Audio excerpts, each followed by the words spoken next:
ආශිර්වාදමත් උදෑසනක් සහ ආශිර්වාදමත් දවසක් වේවා කියා ආශිර්වාද ගෙන එනවා ඔබ සියලු දෙනාටම ජේසුස් ක්‍රිස්තුස් වහන්සේගේ නාමයෙන්. යහපත් සුන්දර දවසක් ආරම්භ කරන්න ඔබටත් මටත් දෙවියන් වහන්සේ දුන්නා වූ කරුණාව ගැන මම දෙවියන් වහන්සේට ප්‍රශංසා කරනවා.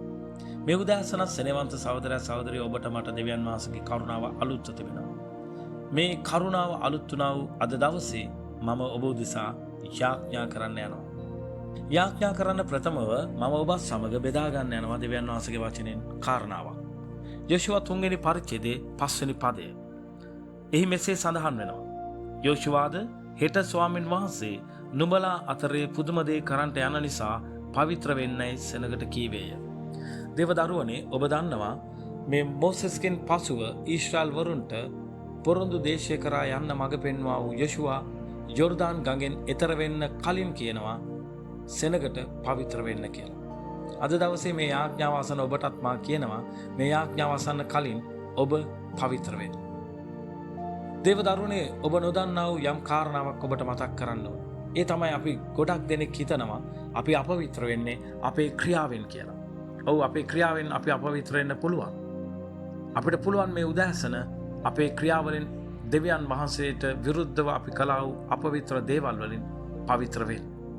ජේසුස් ක්‍රිස්තුස් වහන්සේගේ ලේ වලින් අපේ අපවිත්‍ර ක්‍රියාව අපිට ඉවත් කරගන්න ඒ උන්වහන්සේගේ අනර්ග ලේ වලින් අපිට පවිත්‍ර වෙන්න පුළුවන්. නමුත් මා ඔබට මතක් කරන්න ඕනේ බොහෝ අය නොදන්නා වූ කාරණාවක් තමයි අපි අපවිත්‍ර වෙන්නේ ක්‍රියාවෙන් විතරක් නෙමෙයි. අපි අපවිත්‍ර වෙන්නේ අපේ මනසෙන්. මේ උදෑසන ඔබේ මනස තුල යම් බයක්, යම් සැකයක්, යම් කනගාටුවක්, යම් කලකිරීමක් තිබෙනවා නම් මතක තබා ගන්න ඔබගේ මනස අපවිත්‍ර කරලා. ඔබවත් ඔබගේ මනසත් අපවිත්‍ර වෙනවා එවැනි දේවල් වලින්. ඒ නිසා ඊයේ දවසේ සිදුවුණා වූ සිදුවීම් නිසා, පසුගිය දවස්වල සිදුවුණා වූ සිදුවීම් නිසා, අනාගතය ගැන තිබෙනා වූ අවිනිශ්චිතභාවය නිසා ඔබ යම් කිසි මනස තුල බයකින්, සැකයකින්, කනස්සල්ලකින්, කනගාටුවකින්, අවිශ්වාසයකින් සිටිනවා නම් මතක තබා ගන්න එය ඔබගේ මනස අපවිත්‍ර කර තිබෙනවා. ඒ නිසා මේ උදෑසන, මේ ප්‍රබෝධමත් උදෑසන දෙවියන් වහන්සේගේ ආශිර්වාදය ඔබ ලබන්න. ජේසුස් ක්‍රිස්තුස් වහන්සේගේ ලේ වලින් ඔබේ මනස පවිත්‍ර කරගන්න. මෙවැනි ආකාරයේ මා කිව්වා වූ ආකාරයේ බය, සැකය, කනගාටුව, කනස්සල්ල තිබේ නම් ඔබේ මනසින් ඒ ඉවත් කරගන්න. ඒ වගේම යම් කෙනෙක් ගැන තරහක්, වෛරයක්, තිත්තකමක් තිබෙනවා නම් ඔබේ මනසින් එය ඉවත් කරගන්න. ඔබේ මනස ජේසුස් ක්‍රිස්තුස් වහන්සේගේ ලේ වලින් පවිත්‍ර කරගන්න. ගීතාවලිය 51 වෙනි පරිච්ඡේදයේ 7 වෙනි පදයේ සහ 10 වෙනි පදයේ සහ 11 වෙනි පදයේ හරි අපූර්ව කාරණාවක් සඳහන් වෙනවා. දාවිද් දෙවියන් වහන්සේට කියනවා ගීතාවලිය 51 7 වෙනි පදය. හිසපින් මා පිරිසුදු කළ මැනව, එවිට මම පවිත්‍ර වන්නෙමි. මා සේදුව මැනව, එවිට මම හිමට වඩා සුදු වන්නෙමි කියා. ඒ වගේම 10 වෙනි පදයේ සහ 11 වෙනි පදයේ ඔහු මෙසේ සඳහන් කරනවා. දෙවියන් වහන්සේ පවිත්‍ර සිතක් මා තුළ මැව්ව මැනව, ස්ථිර ආත්මයක් මා තුළෙහි අලුතෙන් සෑදුව මැනව. ඔබ ඉදිරියෙන් මා බැහැර නොකළ මැනව, ඔබගේ ශුද්ධාත්මය මාගෙන් පහ නොකළ මැනව. දේවදරුවනේ ඔබටත් පුළුවන් මේ උදෑසන ඔබගේ මනස මෙසේ දෙවියන් වහන්සේ ඉදිරියේ පවිත්‍ර කරගන්න. ජේසුස් ක්‍රිස්තුස් වහන්සේගේ ලේ වලින් ඔබේ මනස හිසොපින් මෙන් පවිත්‍ර කරගන්නට, හිමෙන් පවිත්‍ර කරගන්නට පුළුවන්. ජේසුස් ක්‍රිස්තුස් වහන්සේගේ ලේ ඊතරම් බලවන්තයි. ඔබේ මනසේ තියෙන සියලු කිලිටි දේවල් ජේසුස් ක්‍රිස්තුස් වහන්සේගේ ලේන් මේ උදෑසන සෝද ගන්න. ඒ වගේම කියන්න උන්වහන්සේට දාවිත් වගේ පවිත්‍ර සිතක්, අලුත් ආත්මයක් මා තුළ තබන්න. මාව ඔබ වහන්සේගෙන් බැහැර කරන්න එපා. ඔබගේ ශුද්ධාත්මෙන් මාව පුරවන්න කියලා. අද දවසේ ශුද්ධාත්මයන් වහන්සේ ඔබ තුළ මිම්මක් නැතුව වැగిරෙන්නට යනවා. ආමෙන්. හලෙලූයා. ඔබ තුළ ශුද්ධාත්මයන් වහන්සේ මිම්මක් නැතුව වැగిරෙන්න යනවා. ඔබේ මනස ඔබ බලවත් කරගන්න. දෙවෙනි තිමෝති 1 වෙනි පරිච්ඡේදයේ 7 වෙනි පදයේ කියනවා අපිට දෙවියන් වහන්සේ දීලා තියෙන්නේ බය අඩුකමක් නොව බලයේ, ප්‍රේමයේ, හික්මවීමේ ආත්මයක්. ඒ නිසා ඔබ තුළ තියෙන බය අඩුකම, ඔබේ මනස තුළ තියෙන බය, සැකය, සංකාව, කනගාටුව ඔබ ඉවත් කරගෙන මේ ආඥාව අසන්න. ඔබ ජේසුස් ක්‍රිස්තුස් වහන්සේගේ ලේ වලින් පවිත්‍ර වෙන්න. මා ඔබ උදෙසා යාඥා කරන්න යනවා. අහසත් පොළවත් මුළු විශ්වයත් එහි ඇති සියල්ලත් මැව්වා වූ ජීවමාන සර්ව බලධාරී සිටියා වූ සිටින්නා වූ මතු සිටින්නා වූ දෙවී පියාණනි, මේ ආඥාව අසන සෑම දෙනෙක්ම ඔබගේ දෑතටද ඔබගේ පියාපත් සෙවණටද බාර කරමින් යාඥා කරන්නෙමි. අද දවසේ ආරම්භයේ සිට අවසානයේ දක්වාම මේ ආඥාව අසන සෑම දෙනෙක්ටම ඔබ වහන්සේ මඟ පෙන්වමින් ආශිර්වාද කළ මැනව. මේ සෙනගගේ මනස තුල තිබෙනා වූ සියලු කිලිටි තැන්, කිලිටි දේවල්, බය, සැකය, කනගාටුව, කනස්සල්ල, අවිශ්වාසය, තරහ, ක්‍රෝධය, තිත්තකම ඉවත් කරමින් ඔබ වහන්සේගේ ආත්මයෙන් මේ සෙනග පූර්ණ කළ මැනව. ජීවමාන ජේසුස් ක්‍රිස්තුස් වහන්සේගේ ලේ වලින් දැන් මේ සෙනග පවිත්‍ර වේවා.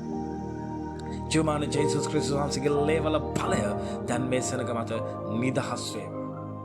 ජීවමාන ජේසුස් ක්‍රිස්තුස් වහන්සේගේ ලේ වලින් මේ සෙනගගේ මනසවල්, කැමැත්තවල්, හැඟීම්, ශරීරයන්, ප්‍රාණයන්, ආත්මයන් සේදී පවිත්‍ර වේවා.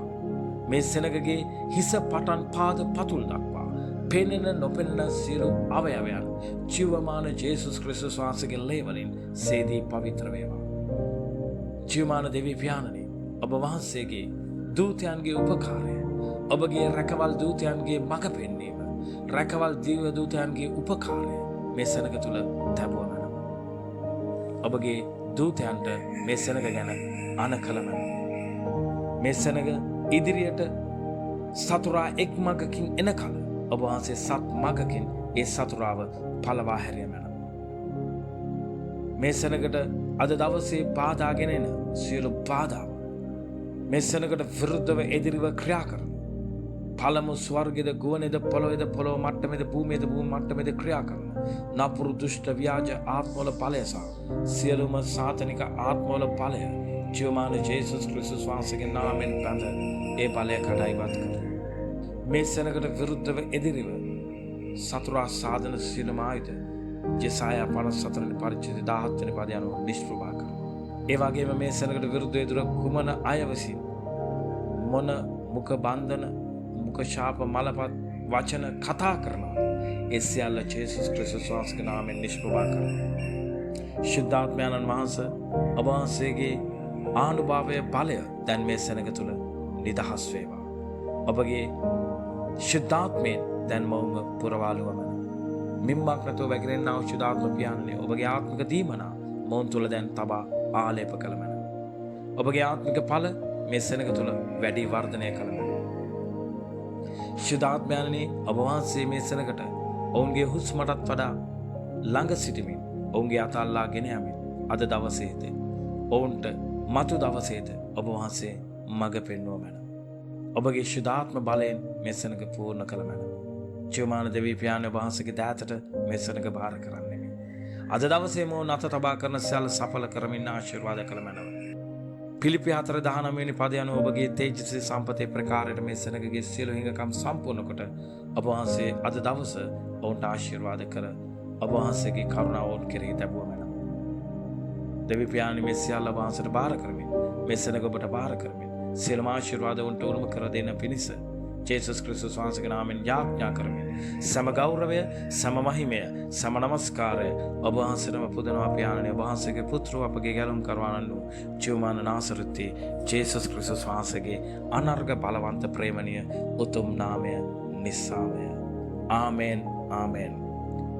සියලු දෙනාටම දෙවියන් වහන්සේගේ කරුණාව, ආශිර්වාදය පිරුණා වූ ආශිර්වාදමත් දවසක් අද දවස උන්වහන්සේ දෙමින් ආශිර්වාද කරන සේක්වා. හැම දිනාටම ජේසු පිහිටයි.